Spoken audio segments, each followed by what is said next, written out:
There are some crimes that cannot be solved even after years, even centuries. No one is left behind. Suspects, witnesses, clues, all disappear. But there are some cases that are not just cases, but terrible riddles. Today, we take a look at some of history's most chilling, enigmatic, and unsolved crime cases, from Jack the Ripper's terror in London to the Zodiac Killer's coded letters, from the Black Dahlia murder to the mysterious death of Elisa Lam. What lies behind these events? Who were the real culprits? And why is it still unsolved? Truths always come to light, but some remain in the dark forever. While you subscribe to the channel and like the video, I'll start telling it.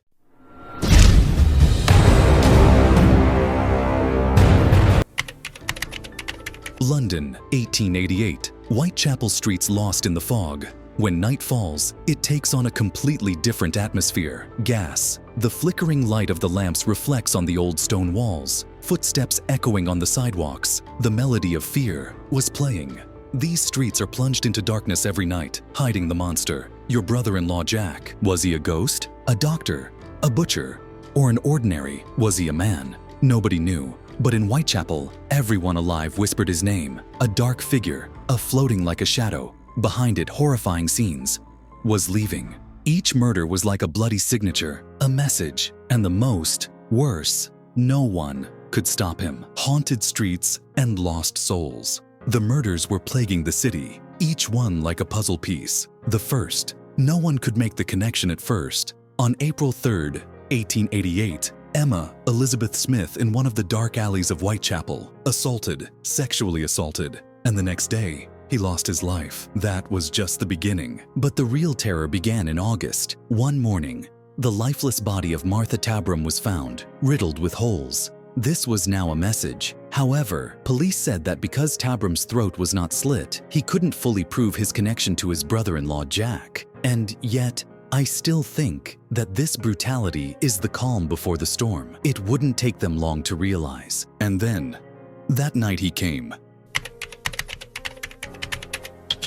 Marianne Nichols, on the night of August 31st, walking the streets. His life was hard, but that night, that everything would change. Silence as the hours ticked by, and the shadows lengthened, and a man approached. In the early hours of the morning, as London awoke, the curtain fell on the horror. Nichols' lifeless body was found on Bucks Row, his throat cut down to the ears. Her belly was brutally split open. He was no longer. He was Jack the Ripper's first official victim. This was just the beginning. Just a few days later, on September 8th, Annie Chapman, Hanbury. He was killed on the street. The brutality of the attack horrified even the police. He dropped it. His throat was cut, his stomach slit, his internal organs. Excerpt: Jack the Ripper is no longer just a name. He became a figure of fear.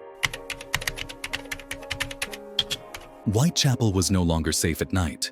But no one knows that September 30th. Little did Jack the Ripper know it would be his darkest night. That night, two women were killed at the same time. The first victim was Elizabeth Stride, but this murder was one of the first. It was different. His throat was slit, but his body was not mutilated. It was as if someone had interrupted him, someone had stopped him, but Jack had no patience. He kept walking down the dark streets. Just 45 minutes later, Catherine Eddowes was murdered in Mitre Square. This time, the Ripper unleashed his full fury. His throat was slit, his face deformed, his kidney was removed. A bloody apron and an inscription were found next to him. The Jews are not to blame. Was that a message?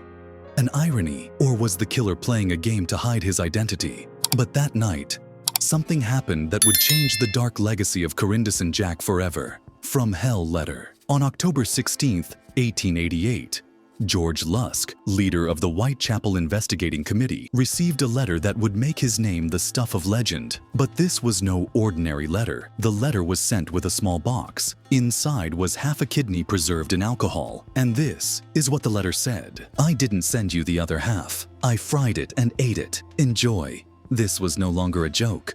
This was a new level of brutality. Scotland Yard was desperate. The police stepped up patrols on the streets, but the killer was disappearing like a shadow. And then, one morning, Mary Jane Kelly was different from the other victims. She was the victim of Jack's most brutal murder. The murder took place in a closed room. There were strange symbols written in blood on the glass of the room. The body lying on the bed was unrecognizable, his abdomen wide open, his entrails sprawled all over the place. Was this his last signature? And Jack the Ripper never came back. Who was this man? Years passed. Theories were put forward. Was he a butcher? Dr. Ann Aristocrat? Some investigations suggested the killer was Aaron Kosminski, a Polish barber, but even DNA tests were inconclusive. According to another theory, the killer was Jacob Levy, a Jewish butcher. He lived in the area where the murders took place. He knew how to cut meat. But Levy died of syphilis shortly after the murders. But was it someone else? Did the murders stop when the killer died? Or did he flee to another country? Jack the Ripper remains one of history's greatest mysteries. More than a century has passed since his murders, but his identity is still unknown. Books have been written about him, movies have been made, countless theories have been formulated, but one fact remains unchanged. The fear that echoed through the foggy streets of London never went away. And maybe, just maybe, Jack the Ripper was a shadow that should never have been found.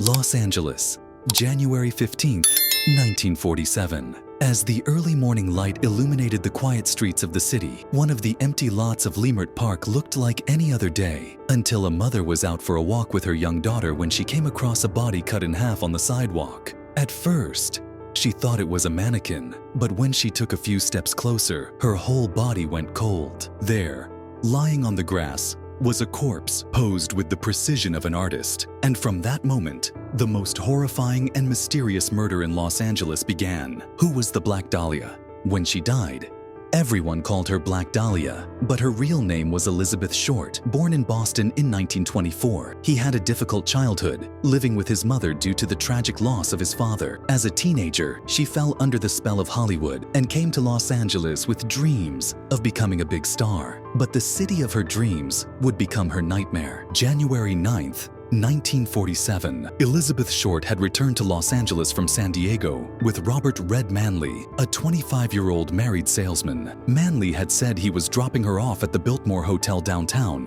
where she was to meet her sister from Boston. But Elizabeth left that evening and never returned. Several people said they saw him using a cell phone in the lobby of the Biltmore. Other witnesses said he was seen at the Crown Grill cocktail lounge, a few blocks from the hotel. But what happened that night has never been fully resolved. It's about 10 in the morning. Betty Bersinger was walking in Leimert Park with her 3-year-old daughter when she saw a white silhouette on the sidewalk, shining against the sunlight, and thought it was a mannequin. But when she took a few more steps, she realized how terrifying the truth was. Her screams echoed through the neighborhood. The police rushed to the scene, and there lay the horribly mutilated body of the Black Dahlia. The art of a serial killer? Elizabeth Short's body was sliced completely in half at the waist, but it wasn't just an atrocity, it was a message. But the most frightening detail, it was like a work of art. The killer had carefully posed the body.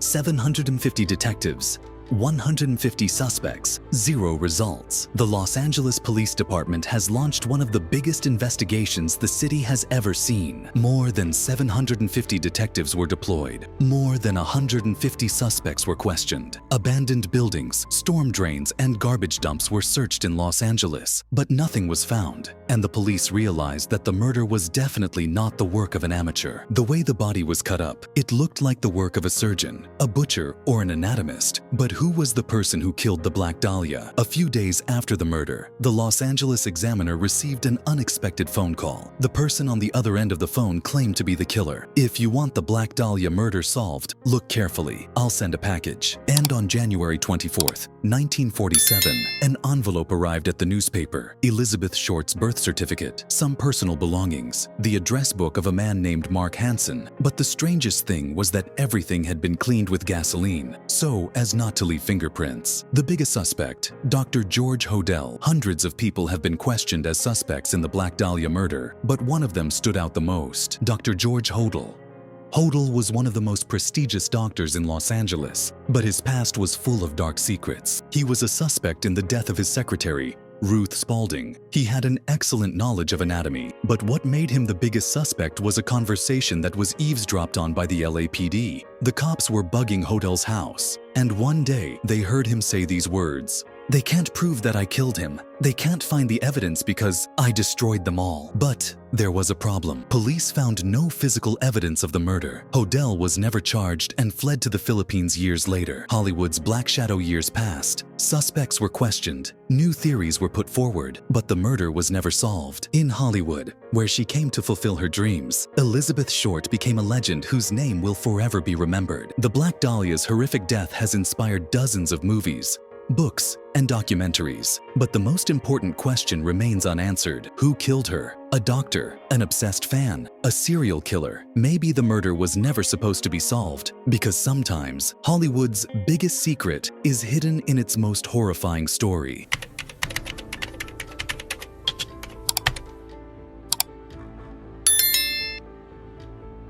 On Christmas morning, the Ramsey family home shone brightly. The house echoed with the sound of laughter and presents being opened. 6-year-old JonBenét Ramsey strolled down the hall in a dazzling dress, the lights of the Christmas tree competing with the sparkle in her eyes. But this happiness would not last long. After midnight, an unspeakable tragedy happened in this house. And after that night, no one would ever forget the name JonBenét Ramsey. December 26, 1996, 5:52 a.m. Patsy Ramsey found a paper on the kitchen stairs, a handwritten ransom note, 2.5 pages long. Pay $118,000 and your daughter will be returned safe and sound. Do not call the police, or you will never see her. In a panic, he immediately called the police. But despite the warning in the note, she called the police, then neighbors and friends to the house. Within minutes, the house was overflowing. Within a few hours, the police found that there had been no forced entry, but the biggest suspicion was the strange details in the note. Pay $118,000 and your daughter will be returned safe and sound. Don't call the police, or you'll never see her. In a panic, he immediately called the police. But despite the warning in the note, he called the police, then his neighbors and friends. Within minutes, the house was full. Within a few hours, the police found that there had been no forced entry, but the biggest suspicion was the strange details in the note. The ransom demanded was exactly equal to the Christmas bonus John Ramsey had received the previous year. The note was unusually long. Police would usually expect a ransom note to be short and to the point. The note was written in a notebook inside the house. All this made them wonder whether the ransom note was a trap or a hoax. That morning, however, the truly terrible discovery had yet to be made. As the morning hours progressed, the police searched every corner of the house. But when they got to the basement door, instead of looking inside, they just walked past it. At 1 p.m., John Ramsey and a family friend, Fleet White, went around the house to investigate to see if anything was wrong, and they opened the basement door. Inside was the lifeless body of little JonBenét. John Ramsey picked up his daughter's body and ran upstairs. But this would prove to be one of the biggest mistakes, because moving the body corrupted critical evidence, and from that moment on, the murder became almost impossible to solve. The big question for the police was, did someone really break in from outside, or was the killer someone inside the house? The prime suspects immediately became the Ramsey family. There was no sign of forced entry inside the house. The ransom note was written from a notebook inside the house. The marks on JonBenét's body suggested that the murder had been staged. But it was the mother's bizarre behavior that raised suspicions. Patsy Ramsey gave inconsistent statements during questioning. There were some handwriting marks suggesting she had written the note. Her fingerprints were found on a bowl of pineapple, but she said she did not remember giving it to JonBenét. He did not fully cooperate with the investigation and only spoke to the police on his own terms. The cops were sure the family was hiding something, but the evidence was not conclusive. In 2003,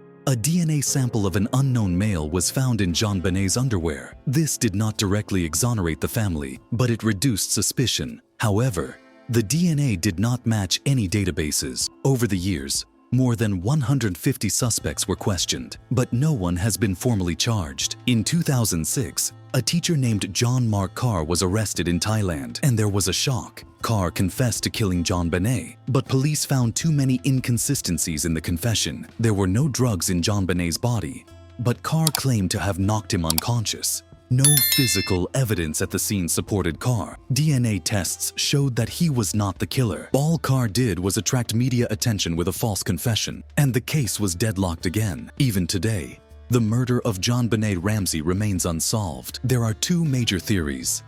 The first is a domestic tragedy. Someone in the family accidentally or intentionally killed JonBenét and staged the murder. The other is an outside assailant. Someone broke into the house at night, tried to kidnap JonBenét, but ended up murdering him. Even DNA tests were inconclusive. And the most terrifying question remains unanswered. Who killed JonBenét Ramsey? JonBenét Ramsey was 6 years old. His life had just begun. But on the night of December 25th, 1996, someone took his life forever. Today, his murder remains one of America's greatest mysteries, and perhaps it will never be solved, because sometimes the truth is hidden in the darkest shadows. San Francisco, 1968-1969.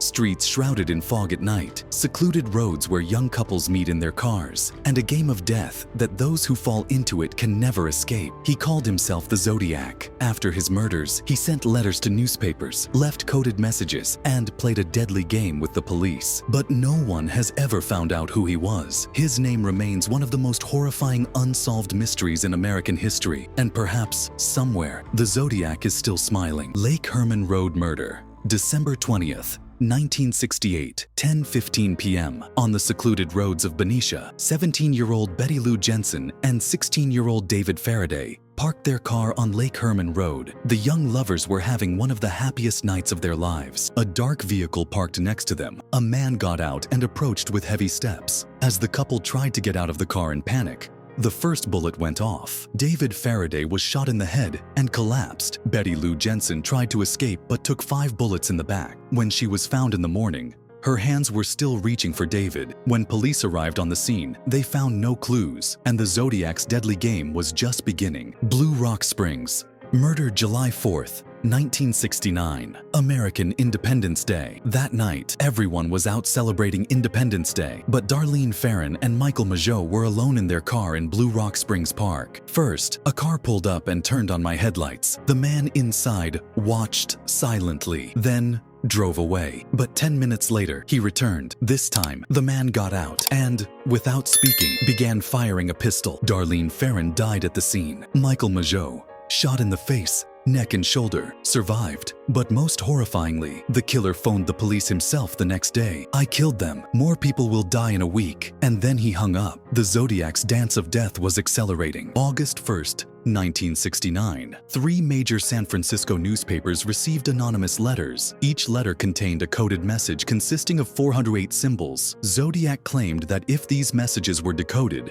his identity would be revealed, but he also left a threatening message. "If you don't publish these codes on the front page of the newspapers, I will kill a dozen people every week." The newspapers published some of the codes, but there was a problem. Zodiac would never reveal his identity, because when the message was decoded, it said, "Killing people is fun. They will be my servants in heaven." This is a psychopath's manifesto, and the Zodiac hadn't stopped yet.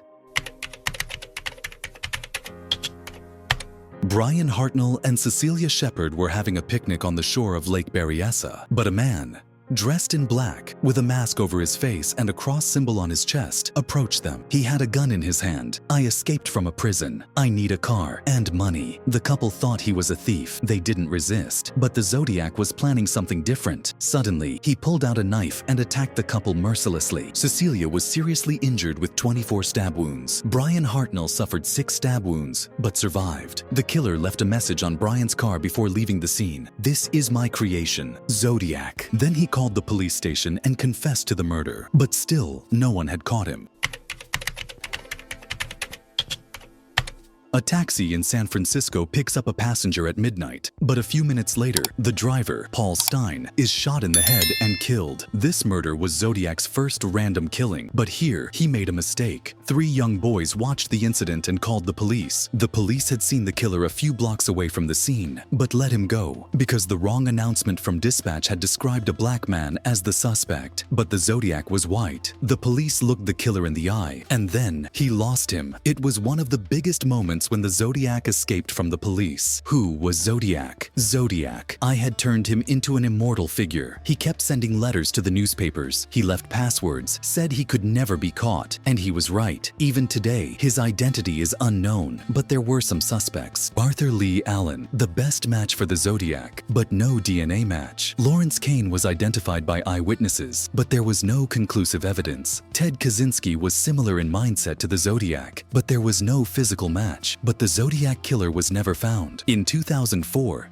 the San Francisco police closed the case, but it was reopened in 2007. Even today, detectives are still trying to track down the Zodiac. But maybe he's still smiling somewhere. Maybe he's watching us even now. And maybe one day he will return. Los Angeles, 2013. A hotel with a sinister history, where people disappear, where murders remain unsolved. And inside this hotel, a young woman has disappeared. Her last image is on an elevator security camera. Her behavior was strange, restless, and eerie, as if she was hiding from someone or running away from something unseen. And then, silence. Weeks later, her body was found in the hotel's water tank. But how did he get there?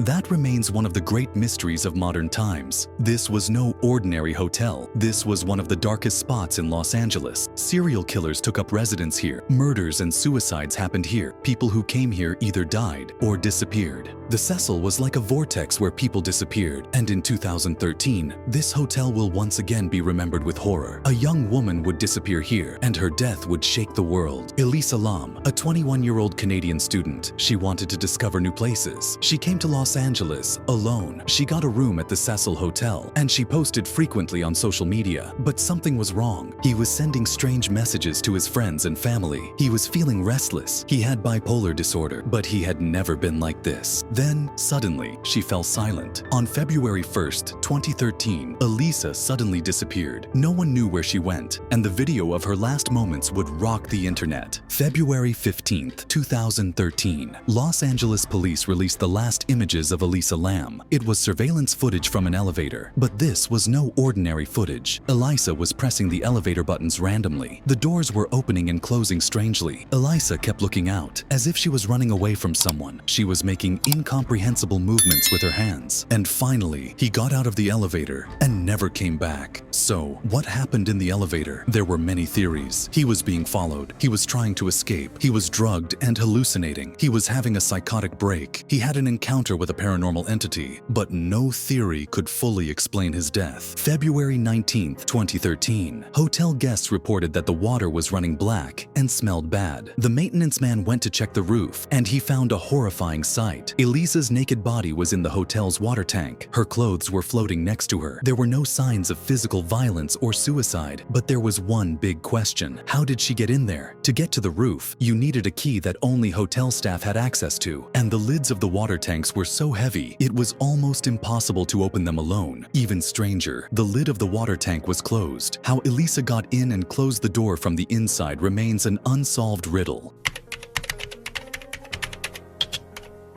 The police said Elisa's bipolar disorder caused her death, but was it really an accident? There were several theories about this. One was that Elisa had been taking her medication irregularly. Could another have had a psychotic break and gone into the tank? And the scariest theory was that Elisa was not alone. There was someone with her in the elevator, but not on camera. After Elisa's death, the Cecil Hotel was once again associated with horror stories. Movies, TV series, and documentaries have even been inspired by this event. American Horror Story, Hotel Netflix, documentary, Crime Scene, Cecil Hotel Castle, and How to Get Away with Murder featured similar scenes. And the creepiest detail, Elisa's death was exactly like the 2005 movie Dark Water. Even today, the case of Elisa Lam remains unsolved. How she got into the water tank is still a mystery. The footage has divided people. Was she murdered, or did she experience a paranormal phenomenon? Maybe the truth will never see the light of day. But the Cecil Hotel is still there, and Elisa Lam's spirit, maybe it's still there. If you take the elevator at the Cecil Hotel at midnight, maybe she will appear to you.